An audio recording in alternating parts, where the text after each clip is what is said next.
Hello નમસ્કાર મિત્રો, દરેકનું હાર્દિક સ્વાગત છે મિત્રો। ધોરણ 7 વિષય હિન્દી મિત્રો, આપણો દ્વિતીય સત્રનો પાઠ નંબર 5 ધરતી કિસાન મિત્રો। અભ્યાસના સ્વાધ્યાયનો સંપૂર્ણ સરસ મજાનું સોલ્યુશન કરીશું। તે પહેલાં ચેનલમાં પ્રથમ વખત મહેમાન બન્યા છો તો ખાસ મિત્રો ચેનલને સબસ્ક્રાઇબ કરી અને વિડીયોને લાઇક પણ કરી દેશો। ચાલો शुरू करिए।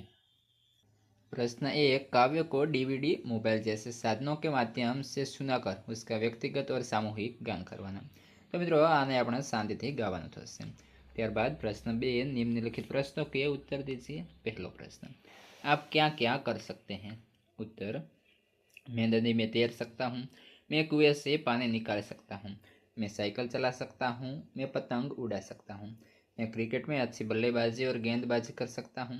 इस तरह मैं बहुत से काम कर सकता हूँ। प्रश्न 2, विविध क्षेत्रों में मनुष्य ने क्या क्या प्रगति की है? उत्तर, रासायनिक खाद और ट्रैक्टर बनाकर मनुष्य ने कृषि क्षेत्र में अनाज का उत्पादन बढ़ाया है।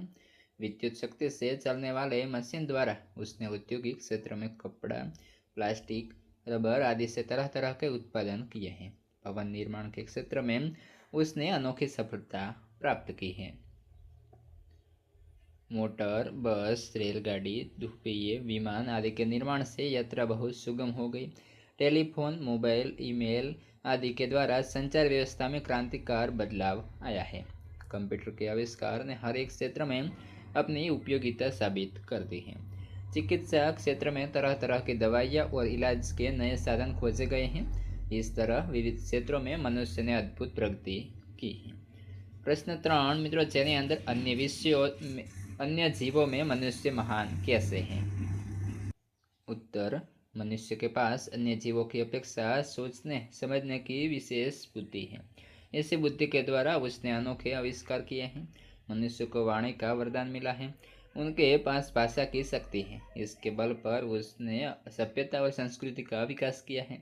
इस प्रकार मनुष्य अन्य जीवों की उपेक्षा महान है। प्रश्न 4, काव्य में उल्लिखित प्रकृति के तत्व बताइए और उनके समार्थी शब्द दीजिए। उत्तर, धरती तो भूमि अथवा पृथ्वी, पर्वत तो पहाड़, नदी तो सरिता, माटी तो मिट्टी, अंबर तो आकाश, अग्नि तो आग, पवन तो हवा। प्रश्न नंबर 3, निम्नलिखित शब्दों का शुद्ध उच्चारण कीजिए और शब्दकोश में से उनके अर्थ ढूंढकर बताइए। हष्टपृष्ठ तो तगड़ा हटकट्टा, संवाद तो बातचीत, चित्र तो जल्दी, जौहर तो पराक्रम, युद्ध में शत्रु की विजय निश्चित हो जाने पर राजपूत स्त्रियों का अग्निकुंड में जल भरना, अजनबी तो अपरिचित, वेदांत तो ब्राह्मण विद्या, मुकद्दर तो भाग्य, शागिर्द तो शिष्य, वृत्ति मनोदशा मन का झुकाव, स्पष्ट तो साफ। प्रश्न 4, निम्नलिखित काव्य पंक्तियों का भावार्थ बताइए। पहलो, पृथ्वी के लाल तेरा हिमगिरी सा भाल, तेरी मुट्ठी में तांडव का ताल है। तो तेने समझिए, हे पृथ्वी के पुत्र, तेरे पास हिमालय जैसा ऊंच से दर्ज का दिमाग है। तो अगर क्रोध में अपने बहुतिरह कर दे तो उसका वही असर होगा जो शिव के तांडव की ताल में होता है। बीजा नंबर है, गुरु सा मतिमान, पवन सा तो गतिमान, तेरी नभ से भी ऊंची उड़ान है रे। मतलब कि हे मनुष्य, तुझसे महान देवगुरु जैसी बुद्धिमता है और तो पवन की तरह गतिशील है। तो आकाश से भी ऊंचे पहुंचने की शक्ति रखता है। મારા વહાલા વિદ્યાર્થી મિત્રો, તમે આ જે વિડીયો જોઈ રહ્યા છો તેને થોડું આમ નીચે કરવાનું થશે અને આપણે ચેનલ જે છે મિત્રો ખાસ તેને સબસ્ક્રાઇબ કરી અને બાજુમાં જે હાઈપનું બટન આપેલું છે તેના પર એક વખત સિમ્પલી ક્લિક કરી દેવાનું છે। ક્લિક કરશો એટલે તમને જે હાઈપનું હોય એ ઓપ્શન આપશે, તેના પર તમારે એક વખત મિત્રો હાઈપ આપવાની થશે। ત્યારબાદ મિત્રો તેનો સ્વાધ્યાય જોઈશું। प्रश्न 1, निम्नलिखित प्रश्नों के उत्तर दीजिए। पहला प्रश्न, मनुष्य क्या क्या कर सकता है? उत्तर, मनुष्य पहाड़ को तोड़ सकता है, वह नदियों के बहाव मोड़ सकता है, वह मिट्टी से अमृत निकाल सकता है, वह धरती और आकाश को एक कर सकता है। इस प्रकार मनुष्य असंभव लगने वाला काम भी कर सकता है। ત્યારબાદ મિત્રો प्रश्न नंबर 2, मनुष्य युग का आह्वान कैसे कर सकता है? उत्तर, मनुष्य की वाणी में बड़ी शक्ति है। वाणी के बल पर वह लोगों को प्रभावित कर सकता है, वह लोगों के विचार बदल सकता है। इस प्रकार अपनी वाणी के प्रभाव से मनुष्य युग का आह्वान कर सकता है। प्रश्न 3, मनुष्य यदि हिम्मत से काम ले तो क्या हो सकता है? उत्तर, मनुष्य यदि हिम्मत से काम ले तो धरती पर पापों को बढ़ने से रोका जा सकता है।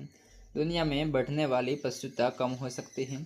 इस प्रकार मनुष्य यदि हिम्मत करे तो दुनिया को बदला जा सकता है। प्रश्न 2, उचित जोड़ मिलाइए। तो जेनी अंदर मित्रों આપણે જોઈશું મેં નીચે ડાયરેક્ટલી उत्तर લખી લીધા છે। જેમ કે પહેલું, मनुष्य की आत्मा में स्वयं भगवान है। मनुष्य के नयनों में ज्वाल है। मनुष्य की बुक्कुटी में तांडव का ताल है। मनुष्य की वाणी में युग का आह्वान है। मनुष्य की छाती में महाकाल है। ત્યારબાદ વધીશું આગળ પ્રશ્ન 3 તરફ, જેની અંદર નિમ્નલિખિત પ્રશ્નો કે સહી વિકલ્પ કે સામને મિત્રો રાઈટની નિશાની કરવાની થશે। પ્રશ્ન 1, मनुष्य चाहे तो काल को, तो ऑप्शन ए थाम ले। ત્યારબાદ પ્રશ્न 2, मनुष्य चाहे तो धरती को, तो अंबर से जोड़ दे, આપણું સાચું બનશે। પ્રશ્ન નંબર 3, मनुष्य चाहे तो माटी से अमृत निचोड़ दे। ત્યારબાદ પ્રશ્न 4, नीचे दिए गए शब्दों के विरुद्धार्थी शब्द देकर वाक्य में प्रयोग कीजिए। जैसे कि धरती तो आकाश, वाक्य थશે पक्षी आकाश में उड़ रहे हैं। तेवी ज रीते अमृत तो विष, वाक्य थશે शंकर जी ने विष पी लिया था। 2, वरदान तो अभिशाप, वाक्य थશે दहेज प्रथा एक सामाजिक अभिशाप है। 3, ऊंचा तो नीचा, वाक्य थશે शर्म से उसका सिर नीचा हो गया। 4, पाप तो पुण्य, वाक्य थશે विद्या का दान बहुत बड़ा पुण्य है। 5, जीवन तो मृत्यु, वाक्य थશે वीर पुरुष मृत्यु से नहीं डरते। ત્યારબાદ प्रश्न 5, नीचे दिए गए शब्दों को शब्दकोश के क्रम में रखकर उनका अर्थ शब्दकोश में से जानिए और लिखिए। तो उत्तर, पहलू, आईना तो दर्पण, सती तो हानि, झंकार तो पायल, वीणा सितार आदि की ध्वनि, तूफान तो आंधी, हवा पानी का भीषण उत्पात, नयन तो नेत्र आंख, वरदान तो कृपा, शीश तो मस्तक माथा। મિત્રો આ સાથે સંપૂર્ણ આપણો સ્વાધ્યાય અને અભ્યાસ બંનેનું સોલ્યુશન અહીં પૂર્ણ થાય છે। આગળના પાઠનું અને અન્ય વિષયના સ્વાધ્યાયની સોલ્યુશનની જે લિંક છે એ તમને આ વિડીયોના ડિસ્ક્રિપ્શનમાં મળી જશે, અને આ વિડીયો તમારા મિત્રોને અત્યારે જ શેર કરી દેશો।